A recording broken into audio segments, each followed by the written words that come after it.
না তেল, না ডিম, না ময়দা, অথচ কেক হবে একদমই নরম তুলতুলে আর খেতেও দারুণ টেস্ট। সকাল বিকেলে চায়ের সাথে বানিয়ে খাবেন, ঝটপট হবে, খেতেও দারুণ লাগবে।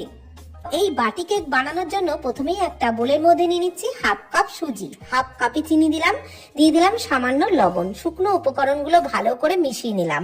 তারপর দিয়ে দিলাম 2 টেবিল চামচ টক দই, আর দিয়ে দিলাম হাফ কাপ ফুটন্ত গরম দুধ। ভালো করে মিশিয়ে 5 মিনিট ঢাকা দিয়ে রেখেছিলাম। 5 মিনিট পর ব্যাটারটাকে একটু ফেটিয়ে নিলাম, দিয়ে দিলাম 2 টেবিল চামচ কর্নফ্লাওয়ার, ময়দা কিন্তু দিইনি।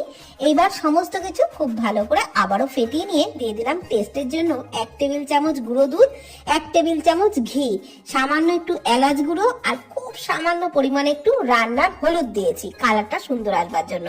ভালো করে ফেটিয়ে নিলাম। এইবার কয়েকটা স্টিলের বাটির মধ্যে একটু তেল ব্রাশ করে নিয়ে ওর মধ্যে একটু ড্রাই ফ্রুটস কুচি দিয়ে দিলাম।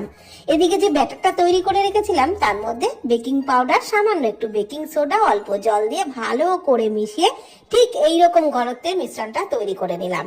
তারপর স্টিলের বাটির মধ্যে প্রত্যেকটা বাটিতে হাফ বাটি করে ব্যাটার দিলাম।